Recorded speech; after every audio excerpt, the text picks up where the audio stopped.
आदरणीय अबू आझमी साहेब या ठिकाणी आपलं मनोगत व्यक्त करत आहेत. महाराष्ट्र विधानसभा के विरोधी दल के नेता आदरणीय राधाकृष्ण पाटिल साहब, राष्ट्रवादी पार्टी के नेता एक्स डिप्टी चीफ मिनिस्टर आदरणीय अजीत पवार साहब, यहाँ स्टेज पर बैठे हुए तमाम पार्टियों के आमदार, तमाम नेता यहाँ बैठे हुए बड़ी संख्या में आए किसान भाइयों, दोस्तों और साथियों, किसानों की दुर्दशा को देखते हुए, किसानों की आत्महत्या को देखते हुए अपोजिशन पार्टी ने हाउस के अंदर बजट पेश करते हुए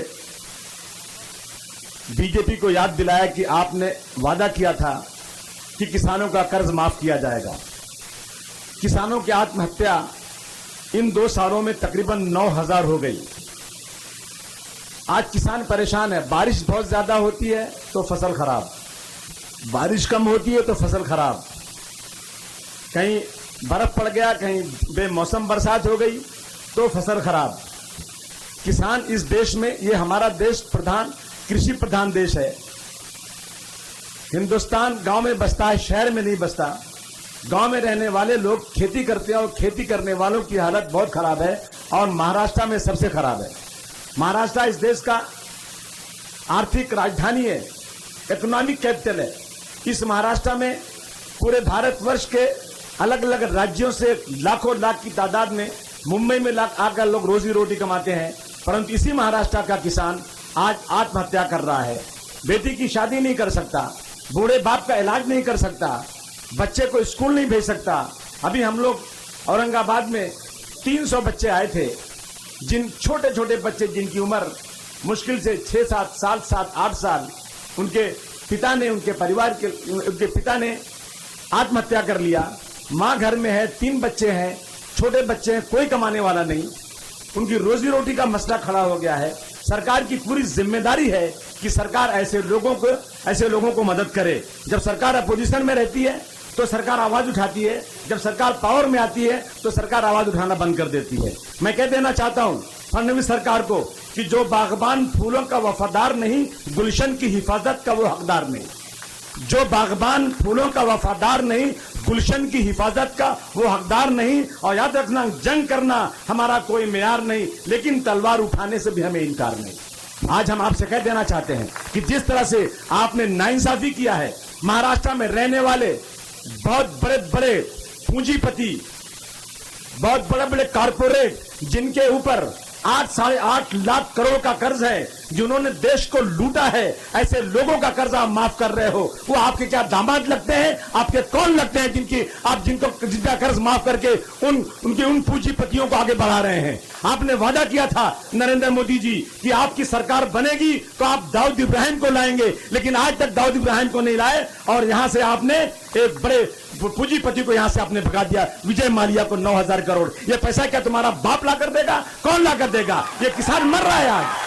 आज मैं आया हूं किसानों से, याद रखना किसानों, तुम्हारी ताकत का अंदाजा लगता है अभी तक बीजेपी को नहीं हुआ है। आपने बहुत आराम से उनके बहकावे में वोट दे दिया। आपको याद होगा कि जब नरेंद्र मोदी पहली बार वोट मांगने आया था तो नरेंद्र मोदी ने कहा, भाइयों और बहनों, मुझे 100 दिन की सरकार दे दो, मैं आपके बैंक के अकाउंट में एक आदमी भारतवर्ष का रहने वाला, एक नागरिक के खाते में 15-15, 20-20 लाख रुपया लाकर दे दूंगा। आपको कुछ काम भी नहीं करना पड़ेगा, आपको पैसे मांगने की जरूरत भी नहीं है। याद है कि नहीं याद है? 1 रुपया दिया आज तक उसने?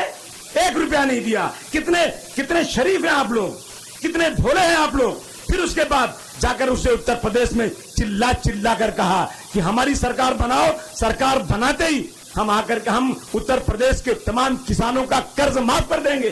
मैं बनारस में था, मैंने कहा ये झूठ बोल रहा है, बहुत बड़ा फेंकू आदमी है ये, बहुत बड़ा फेंकू है। इतना बड़ा फेंकू आदमी शायद इस धरती पर कोई नहीं होगा। गांधी जी के इस देश को इसने बदनाम कर दिया।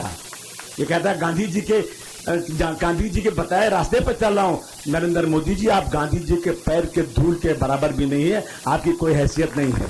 अब ऊपर वाला, अब भगवान अल्लाह गधे को दूध भात खिलाए तो हम क्या कर सकते हैं भाई? हम तो कुछ नहीं कर सकते, परंतु झूठ बोलकर आकर आज सत्ता में बैठे हुए हैं। मुझे बताओ किसान भाइयों, बीफ पे बैन लगा, ठीक है, आपको आस्था है बैल गाय से, हमें भी आस्था है। हमें तो खुशी है कि मुगलों के जमाने में बहादुर शाह जफर ने कहा था कि अगर किसी ने गाय काटा उसको फांसी के फंदे पर चढ़ा दो। आपने तो अभी तक नहीं किया है, ये आपने नहीं किया। आपने महाराष्ट्र में आपने बीफ बैन किया, लेकिन महाराष्ट्र से लगे हुए गोवा में आपने बीफ बैन नहीं किया। वहां कौन रहता है? क्या आपका दामाद रहता है जिसके लिए आपने छोड़ दिया है?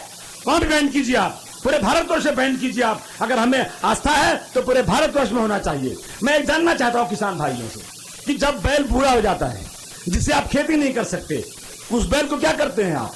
उस बैल को आप किसी को बेचकर 20-30 हजार रुपया जो मिलता था उससे लेकर नया बैल उसमें थोड़ा पैसे लगाकर खरीदते थे ना पहले आप, यही तो था ना। अब आपका बैल को नहीं खरीदेगा तो आपको 25-30 हजार रुपया बैल का नुकसान होगा कि नहीं होगा? आपको नया बैल खरीदने के लिए पैसे की जरूरत है कि नहीं है? बताइए, आपकी ये मांग नहीं होना चाहिए कि बजट के अंदर सरकार ये प्रोविजन करे कि जो बूढ़े बैल हैं जो खेती के काबिल नहीं है, उस बैल को सरकार खरीदेगी और उतने पैसे में खरीदेगी जितना पैसे में किसान बाहर अपने बैल को बेचता था।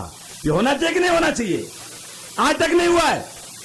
बैल का खरीदने का कोई बजट नहीं, बजट में वो लाओ। और वो बैल हमारे लिए आस्था है, गाय हमारे लिए भगवान है। उन गाय और बैल को जो आप छावनी बनाओ, चारा दो, पानी दो। अगर एक गाय और बैल भूख से मरेगी तो सरकार को 302 के मुकदमा करके जेल में बंद करो। ये कानून बनना चाहिए देश का, परंतु लोग नहीं कुछ कर रहे हैं। मैं आया हूं आपके पास, यकीन जानिए हमें किसानों से मोहब्बत है। किसान हमारे लिए भगवान का दर्जा रखता है। किसान अगर गल्ला कमा कर गल्ला पैदा करके बंबई की बिल्डिंगों में नहीं भेजेगा ना तो बड़े बड़े धन्ना सेठ मर जाएंगे, खाना नहीं मिलेगा उनको। आपकी बहुत बड़ी हैसियत है इस देश के अंदर। मैं आपसे कहना चाहता हूं, तैयार हो जाइए। कहते हैं कि खुदा ने आज तक उस कौम की हालत नहीं बदली, न हो जिसको खुद ख्याल अपनी हालत को बदलने का। आपको अपनी हालत बदलना है तो आप तैयार हो जाइए।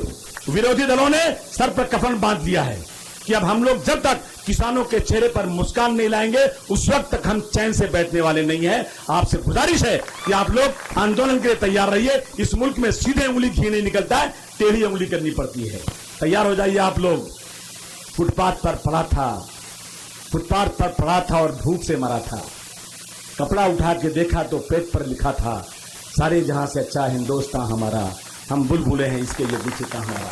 मुझे खुशी है यहाँ के आयोजक का मैं बहुत आभार प्रकट करता हूं कि आपने बहुत अच्छी मीटिंग किया और ये मीटिंग चलेगी। इसके बाद और इस तरह से मीटिंगों का बंदोबस्त किया जाएगा, संघर्ष यात्रा का बंदोबस्त किया जाएगा। लेकिन आप यकीन दिलाइए हाथ उठा करके, आप सब इस मुहिम में पूरी ताकत के साथ शामिल है कि नहीं शामिल है? बहुत धन्यवाद आपका। जय हिंद, जय महाराष्ट्र।